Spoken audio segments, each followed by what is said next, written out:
세 사람이 갑자기 사라졌습니다.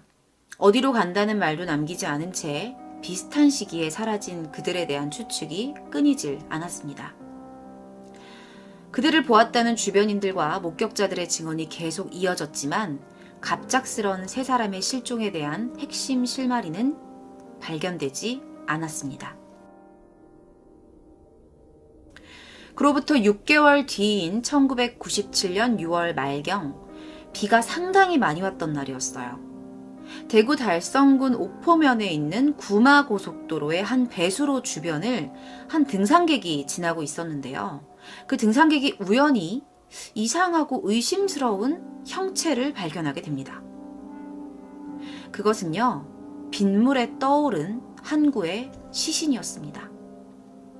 사람들이 잘 들여다보지 않았던 그 배수로에서 오랫동안 발견되지 않았던 것으로 보이는 이 시신은 한여름의 빗물에 의해서 그렇게 세상 밖으로 드러나게 된 것입니다. 당시 발견된 시신의 모습입니다. 물이 계속 떨어지고 있는 상태죠. 이제 모자이크 처리가 됐고요. 당시 이 시신의 상태는요, 불에 타서 알아볼 수 없을 정도로 훼손되어 있었다고 해요.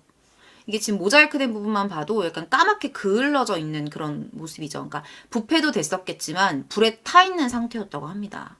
도대체 누가 이 사람을 이렇게 만든 것일까요? 등산객의 신고로 경찰이 출동하고 곧이어 유전자 감식을 한 결과 이 시신은 6개월 전에 실종되었던 세 사람 중에 한 남성이었던 김 씨로 밝혀지게 됩니다. 김 씨의 시신이 발견이 되면서 이 사건의 실마리를 경찰은 찾아가기 시작했어요. 한편 그들이 실종됐을 즈음 이 김 씨의 아버지가 우리 아들 내외가 갑자기 연락이 안 된다 하면서 가출 신고를 한 상태였다고 하는데, 이렇게 아들의 시신은 발견되었지만 며느리는 아직 생사조차 확인할 수 없었던 상황이었던 거죠.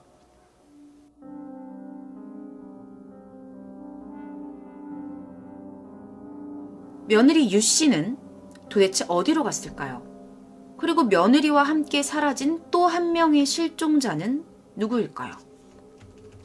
시신이 발견되기 6개월 전, 그러니까 1996년 12월 8일 밤에 김 씨의 주변 인물과 목격자들은 김 씨가 한 남성과 포장마차에서 말다툼을 벌였고 곧이어 주변에 인적이 드문 곳으로 이 두 사람이 자리를 옮겼다고 증언했습니다.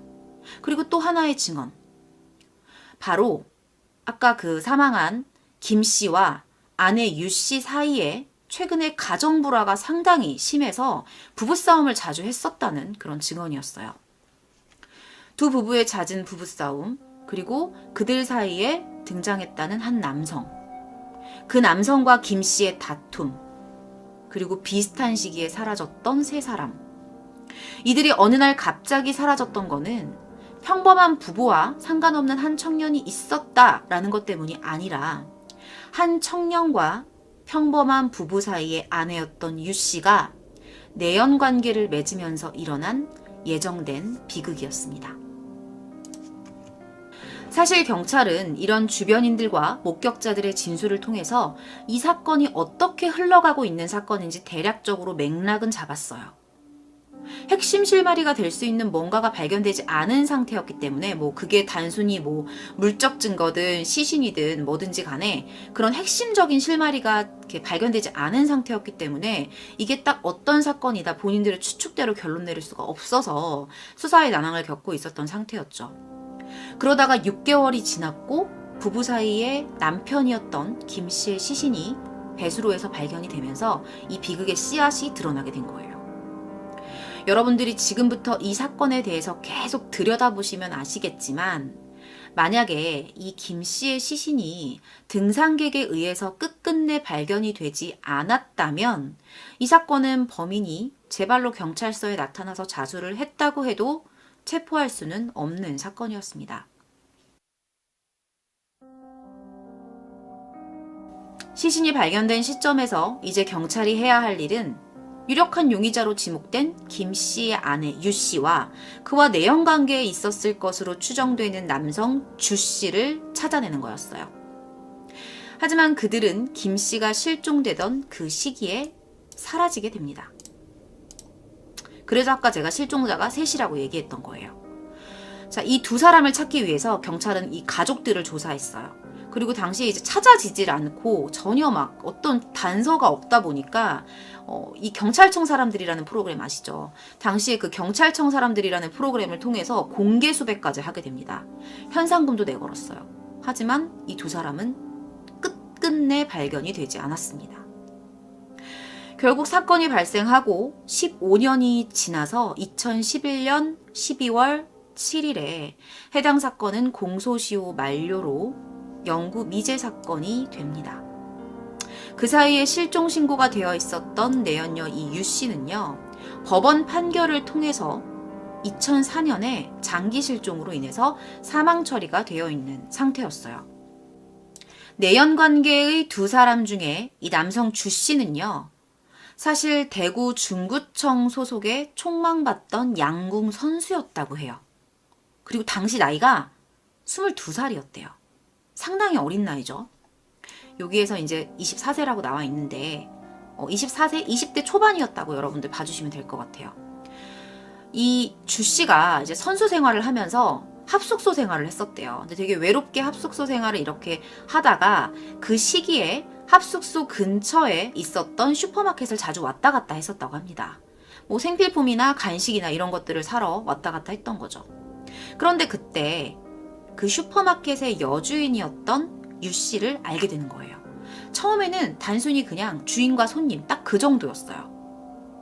하지만 소문난 미인이었다는 유 씨의 외모에 반한 것인지 아니면 둘 사이에 통하는 어떤 감정적인 교류가 처음부터 있었던 건지 모르겠지만 어느새 두 사람은 내연 관계로 발전을 하게 됩니다. 그 관계의 깊이는 여러분들이 예상하시는 그대로예요. 그들의 관계는 결국 김 씨에게 들통이 나요. 남편에게 걸린 거예요. 그 이후엔 어땠을까요? 남편이 가만히 있지 않았겠죠. 분노가 완전 극에 달했다고 합니다. 그래서 아내를 만나지 말라고 계속 얘기를 하는데 이 여자는 또 그 말을 듣지 않는 거야. 그러니까 남자가 너무 열받으니까 와이프를 막 때렸다고 해요. 하지만 이미 그 둘 사이는 아무도 갈라놓을 수 없을 정도로 상당히 깊어져 있는 상태였어요. 여러분, 이 부부가 매일매일 싸웠다고 말씀을 드렸잖아요. 그러다 보니까 당연히 주변의 이웃들이 몰랐을 리가 없죠. 결국에는 이제 이사까지 가게 됐지만 아무 소용이 없었다고 합니다. 오히려 이사를 가게 되면서 두 사람 사이에 이 그리움이 더 커지면서 이 내연남 주 씨가 남편 김 씨에 대한 분노감이 더 커지게 된 거예요.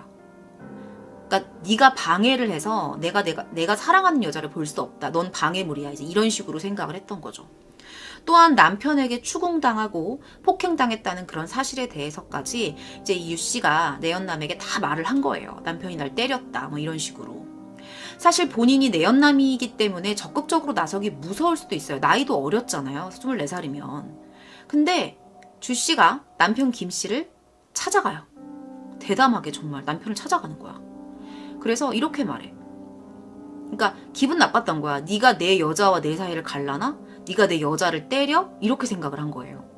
그래서 이 주 씨가 남편 김 씨를 찾아가는데 그게 1996년 12월 8일 밤이었어요. 바로 사건 당일이었어요. 남편 김 씨를 찾아갔던 주 씨는요. 우리는 서로 사랑하는 사이다. 그러니까 너가 물러나라. 이혼해라. 이렇게 당당하게 요구를 합니다. 이 과정에서 두 사람의 이제 고성이 막 오고 가는 거예요. 사람들의 시선을 느꼈겠죠. 결국에는 포장마차에 있다가 이 두 사람이 인근에 있는 공영주차장으로 자리를 옮겨요. 그리고 거기서 더 시끄럽게 싸우다가 몸싸움까지 가게 된 거예요. 그러면서 주 씨가 이 김 씨를 목 졸라서 살해하게 된 겁니다. 이후에요. 주 씨는 상당히 당황했겠죠. 죽을 줄은 몰랐을 수도 있어요. 일부러 뭐 죽이려고 했을 수도 있겠지만. 그래서 어쨌든 이 김 씨의 시신을 처리해야 되는 상황이었어요. 자기가 자수할 수는 없었던 것 같아요. 그래서 이 김 씨가 올 때 트럭을 타고 왔대요. 화물 트럭을 이렇게 끌고 왔었는데 그 화물 트럭에다가 이 김 씨를 싣고 시신을 싣고 인적 드문 인근의 구마고속도로로 향하게 되는 거예요. 이 장소예요. 바로 여기예요.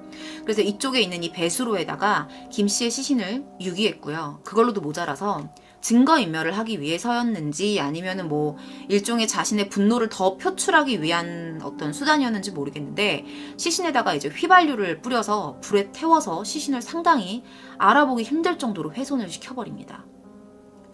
이렇게 끔찍한 범행을 저지른 뒤에 김 씨는 사망한 채로 실종 상태가 됐던 거고, 그리고 두 내연 남녀는 어디로 갔는지 알 수 없는 상태로 실종 상태가 된 거예요. 그래서 3명이 실종됐다고 말씀을 드렸던 거예요. 제가 지금까지요, 이 살인사건의 전말에 대해서 하나하나 자세하게 말씀을 드렸잖아요. 근데요, 뭔가 좀 이상한 거 느끼지 않으셨어요? 제가 그 이전에 이렇게 말씀드렸죠. 이 사건은 2011년에 공소시효가 만료되었다라고 말씀을 드렸는데 어떻게 제가 이 자세한 살해 동기와 살인이 일어난 장소 이런 것들까지 날짜까지 제가 정확하게 말씀을 드릴 수가 있었을까요? 결론부터 말씀을 드리면요. 이 사건의 범인이었던 주 씨와 유 씨는요. 결국 법의 심판대 위에 오르게 됩니다. 공소시효가 지났는데요. 법의 심판대 위에 오르게 되고요. 그리고 처벌받게 됩니다. 어떻게 15년간 생사조차 확인할 수 없었던 그들이 처벌을 받게 된 건지 그 과정에 대해서 지금부터 풀어나가 볼게요.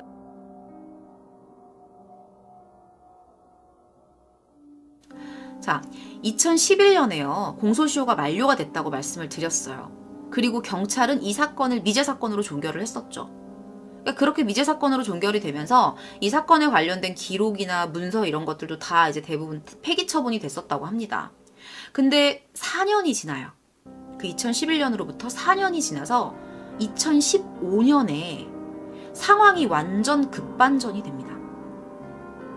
그러니까 어떻게 급반전이 되냐면 어디론가 진짜 사람들 말로는 뭐 증발해버렸다, 사라졌다, 뭐 하늘로 솟았냐, 땅으로 꺼졌냐, 막 이런 말까지 있었는데 정말 그런 줄 알았던 이 주 씨와 유 씨가 뜬금없이 중국 상하이 공항국에다가 우리는 한국에서 미립국을 했다라고 자수를 하게 된 거예요.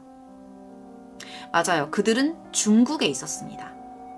사망 신고가 되어 있었던, 사망 처리가 되어 있었던 이 여성 유 씨는요, 살아 있었고요. 그런데 왜 자신들이 미립국자라고 굳이 가서 자수를 했을까요? 그 이유는 중국법상, 이제 중국법을 이용을 한 건데, 중국법상 이 미립국자들은 무조건 이제 강제 추방이 되기 때문이었어요. 그들이 원했던 건 뭐냐면, 바로 한국으로 강제 추방되는 것이었습니다. 강제 추방 되기 위해서 자기들이 가서 우리는 미립국자다라고 자수를 했던 거예요. 결국 우여곡절 끝에 그들은 공소시효가 만료되고 나서 5년 후였던 2016년 1월에 한국으로 추방이 돼서 돌아와요. 그들은 이미 2011년에 자신들이 저지른 범죄 사건의 공소시효가 만료되었고 이제 한국으로 돌아가도 그 누구도 뭐 우리를 뭐 어떻게 하겠어? 법적으로 처벌 못 하겠지. 이런 사실을 이미 알고 강제 추방을 당할 계획을 세웠던 거예요. 법을 이용하려고 했던 거죠. 그들이 한국으로 돌아오게 된 것이 강제 추방이었기 때문에 이 경찰은요, 우리나라 경찰은 두 사람을 일단은 인천공항에서 밀항 단속법 혐의로 체포를 해요. 근데 이 경찰이요, 이미 이 사람들이 국내에 들어오기 전에 이미 중국으로부터 이 두 사람에 대한 신원을 넘겨받은 상태였어요. 그래서 조사를 이미 하고 있었던 상태였어요. 이 둘에 대해서. 근데 조사를 하던 과정에서 이상한 걸 발견하게 돼요. 경찰이. 공문서를 조회를 해봤거든요. 공문서 조회를 막 했는데 이 유 씨의 남편 있잖아요. 아까 그 시신으로 발견됐던 이 유 씨의 남편이 19년 전에 피살되었다라는 사실이 밝혀진 거예요. 그러니까 미립국을 했던 사람이 우리나라로 다시 들어오기로 했는데 그 중에 한 여성의 남편이 19년 전에 피살된 사람이었다는 사실이 밝혀진 거예요. 그리고 유 씨가 장기 실종에 의해서 현재는 주민등록이 말소되었다는 사실까지 확인이 되는 거예요.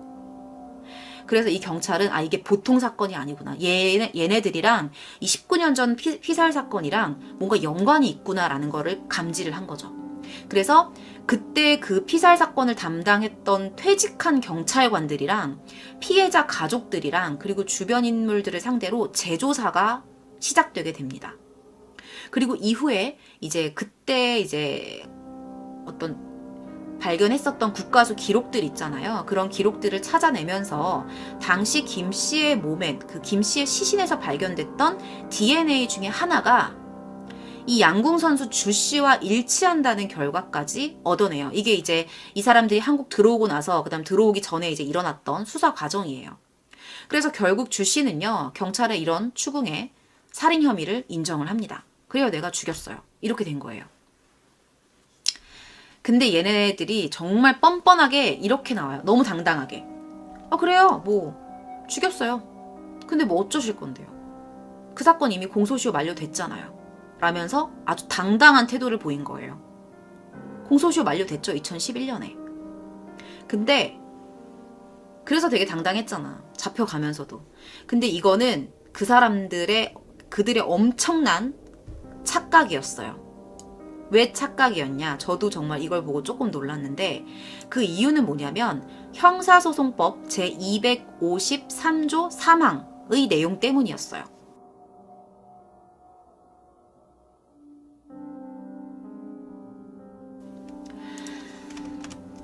자, 그 253조 3항에 어떤 내용이 써있냐면, 범인이 형사처분을 면할 목적으로 국외, 해외에 있는 경우에 그 해외에 있었던 기간 동안에는 공소시효가 정지된다 라는 법이 있는 거예요. 우리나라에. 저도 처음 알았거든요. 이 사건의 공소시효는요, 지나지 않았던 거예요.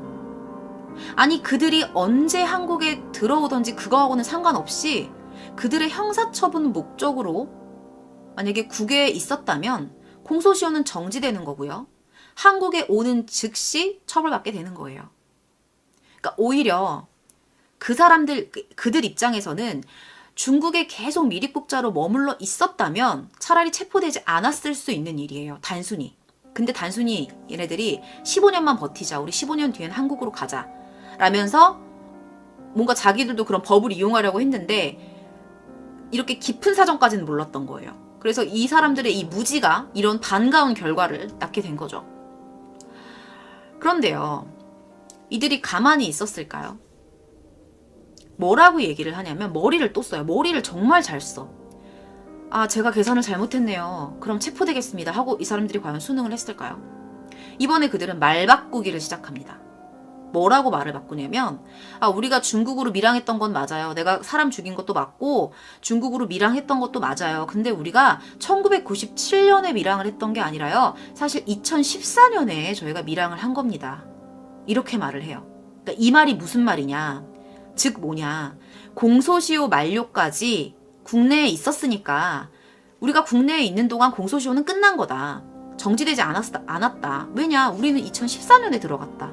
우리는 외국에 2014년에 들어갔고 그 전에는 공소시효 만료까지 한국에 있었다.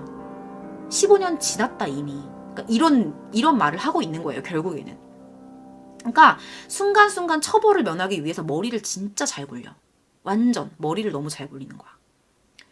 그런데요, 본인들 말대로 이들이 2014년에 중국으로 갔다면 이미 공소시효도 만료돼서 자유의 몸이 됐을 거 아니에요. 근데 자유의 몸이 됐는데 뭐하러 중국으로 밀항을 해.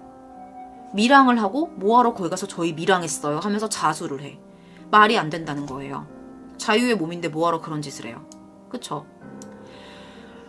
수사를 했는데 이런 간단한 부분에서부터 이미 그들이 거짓말을 했다는 게 너무 쉽게 드러났어요. 그리고 1997년 1월 이후에 이제 어떤 수사 내용들이 있었냐면 1997년 1월 이후에 이들이 국내에서 남긴 흔적이 전혀 없는 거예요. 한국에 있지 않았으니까. 뭐 국내에서 그래도 여러분 15년을 한국에서 살면 적어도 금융거래나 뭐 전기세라도 한번 낼 거 아니야. 그런 것도 하나도 없는 거야. 그래서 금융거래, 뭐 세금 납부기로, 공과금 납부기로 이런 게 전혀 없었던 거예요. 사람이 살면서 어떻게 반드시 내야 되는 기본적인 내역이 전혀 없을 수가 있냐는 거야. 그것도 두 사람 다. 그래서 이제 가족들을 대상으로 탐문 수사를 했는데요. 그 탐문 수사했던 그런 인터뷰 내용 같은 것들도 국내에 있지 않았다는 것이 훨씬 이제 더 비중이 높다 이렇게 결론이 내려진 상태였어요. 흔적조차 없었어요. 사실 그들은요, 중국에 있을 때, 그러니까 2012년에, 그러니까 공소시효 만료 다음 해죠. 2012년.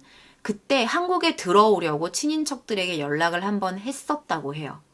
그래서 친인척들을 통해서 자신들이 도피 생활을 하는 동안 모아놨던 그 재산을 한국으로 반입을 하려고 했었습니다.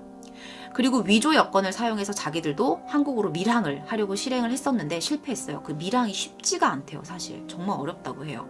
그래서 결국에는 3년 뒤였던 2015년에 머리를 쓰다가 어떻게 들어가지 하다가 결국에는 우리 그러면 밀항했다고 자수를 하자 해서 추방을 당하자.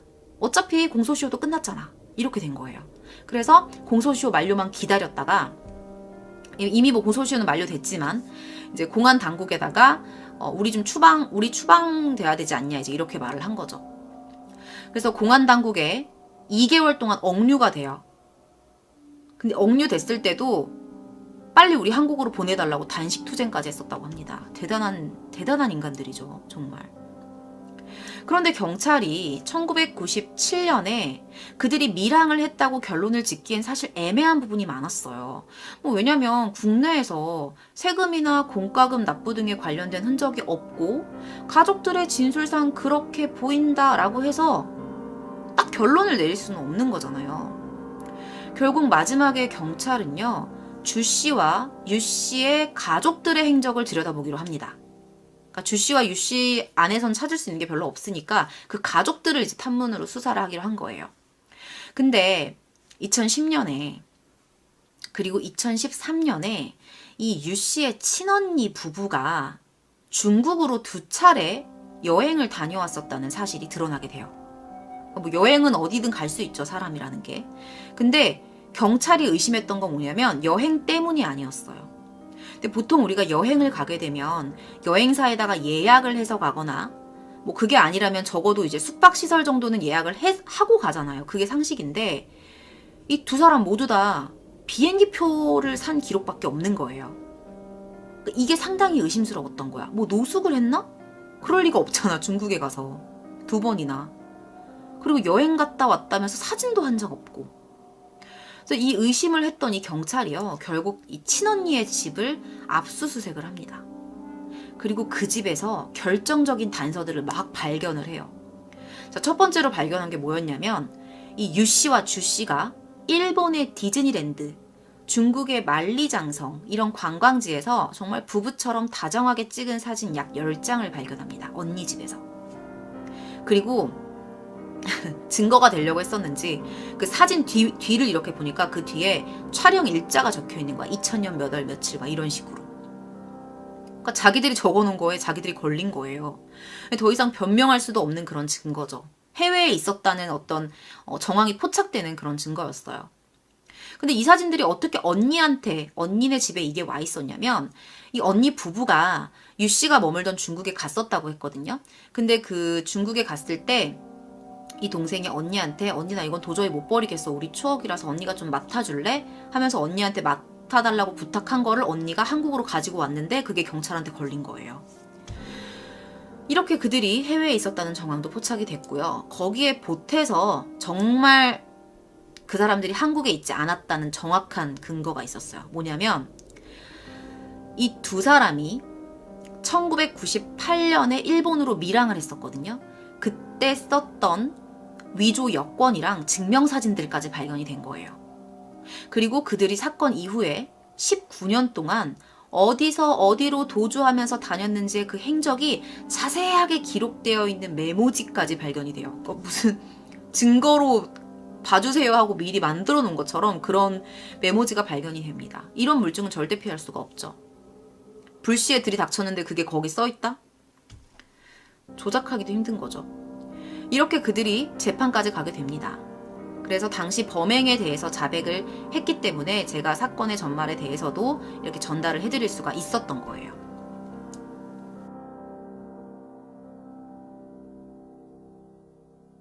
사랑이라는 이름으로 사람을 죽이고 19년간의 도피 생활을 하면서 그들은 도대체 어디서 무엇을 하면서 지냈을까요? 좀 복잡해 보이는데요. 이들이 19년간 도주했던 행적이에요. 자, 범행 직후에요. 약 16개월 동안 국내에 있었어요. 그때는. 그래서 뭐 경북, 전북, 인천 이런 데를 계속 떠돌다가 1998년에 위조 여권을 만들어요. 그래서 일본으로 출국을 합니다. 그리고 4년 동안 일본에서 살았는데 일본의 빠칭코 업소에서 브로커 역할을 하면서 1억 원이라는 비교적 큰 돈을 모으게 됩니다. 밀항한 사람들 치고는 돈을 많이 모았죠.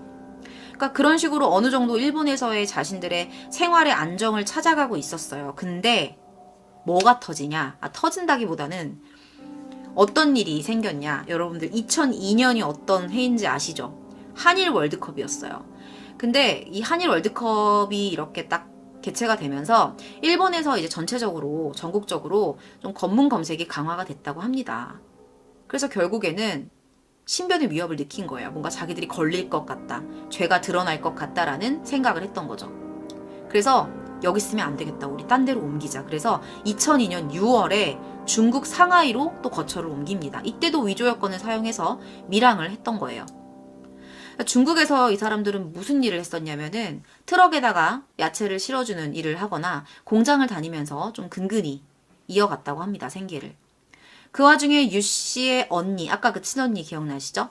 그 친언니 부부가 중국 여행을 온 거예요. 그러니까 머물 곳이 있었던 거야. 동생의 집이 있었으니까 비행기 표만 끊어가지고 갔던 거죠. 숙소 예약을 안 한 이유가. 만약에 이들이요, 일본에서 계속 머물렀다면 브로커 역할을 하면서 계속 그곳에서 좀 여유 있게 살았을 수도 있어요. 아주 여유 있진 않지만. 근데 어떤 기사에는 그들이 고향이 그리워서 한국으로 돌아오려고 했다. 그래서 공소시효가 끝나기만을 기다렸을 것이다 라고 얘기를 했는데, 저는 이제 개인적으로 한국으로 돌아오기로 결심했던 이유가 어떤 고향이 그리워서가 아니라 중국에서의 삶이 일본에서보다는 좀 어려웠잖아요. 일하는 것도 그렇고. 그러다 보니까 다시 일본으로 돌아갈 수는 없고 공소시효 만료까지 기다렸다가 이제 중국에서 머무르다가 한국으로 돌아오기로 결심했던 것이 아닐까라는 생각을 해봤습니다. 자신들만 입을 열지 않았더라면 경찰도 절대 밝혀낼 수 없는 사건이라고 자신했던 그들은요, 압수수색 이후에 검사가 내민 증거들에 결국 자백하게 되었습니다. 제가 지금 영상을 하나 보여드릴 건데요. 이 영상은 주 씨가 김 씨를 살해하고 유기하는 현장을 검증하는 영상이에요. 이 현장 검증 당시의 그 현장은요, 현재 재개발로 사라진 지역이기 때문에 경찰이 살인사건 현장을 재구성을 해서 현장 검증을 했다고 합니다.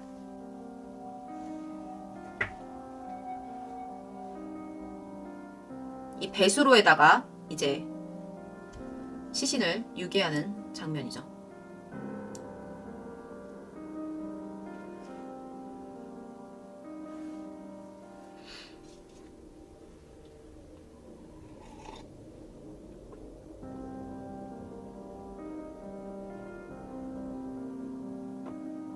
조금 뒤로 넘겨볼게요.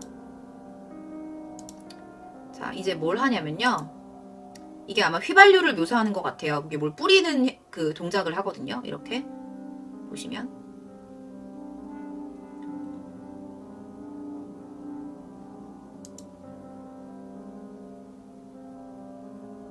약간 이렇게 붓는 식의. 휘발유를 어디서 구했을까? 그것도 궁금해지네요. 여기까지 볼게요. 대구고법은 최종적으로 주 씨에 대해서 22년형을 선고했고요. 유 씨에 대해서는 밀항단속법 위반으로 2년형을 선고했습니다. 항소심을 기각했어요. 그래서 똑같이 22년과 2년을 선고하게 된 거죠. 최종 판결. 근데 판결 상태나 내용으로 딱 봤을 때 이 내연녀 유 씨는 2년을 받았잖아요. 그러면 살인죄가 적용되지 않은 걸로 보이는데, 그냥 밀항에 대한 것만 이제 적용이 된 걸로 보이는데, 정말 살인을 주 씨 혼자 했을까요? 두 사람이 살해 공모를 했음에도 증거가 없어서 그냥 묻혀진 걸까요? 자신이 살인을 저지르지 않았으면서도 19년 동안 살인을 저지른 남자와 함께 도피 생활을 지속할 만큼 그렇게나 사랑했던 걸까요? 이 부분은 수많은 의문으로 남겠지만 결론적으로 그들은 자신들이 교묘하게 이용하려고 했던 법에 의해서 심판받게 되었습니다. 그들은 항소심에서 이런 말을 합니다. 우리는 장기간 도피 생활을 했고 그동안 고초를 겪었기 때문에 일부 죗값을 치렀다 라고 주장을 해요. 하지만 재판부는 이는 떳떳하게 법에 따라 처벌받은 것은 아니다 라면서 항소심을 기각하게 된 것이죠. 용의주도하게 시체를 유기하고 해외로 도망친 그들이 보냈던 19년이라는 시간 동안 정말 그들은 어떤 고초를 겪었을까요? 우리 예상대로 도망자가 되어서 조마조마하게 살았을까요? 아니에요. 그 시간들은요, 그들에게 기분 좋은 추억의 연속이었습니다. 언니 집에서 발견됐던 것처럼 디즈니랜드와 만리장성에서 너무 기쁜 표정으로 다정하게 부부처럼 찍은 사진들만 봐도 알 수 있죠. 그들이 그동안 어떤 생각과 어떤 마음으로 살았는지. 하지만 그것이 결국에는 그들을 잡는 결정적인 증거가 되었으리라고 전혀 예상하지 못했을 겁니다. 자신이 쏜 범죄와 잔머리의 화살이 정확하게 자신이 원하는 지점을 관통했다고 생각했던 주 씨와 유 씨. 하지만 19년이 넘는 시간 동안 갈 곳을 잃고 빙빙 돌던 화살은 범인들의 허점을 정확하게 관통했습니다. 이번 사건은 1996년에 발생한 대구 양궁선수 살인사건이었습니다.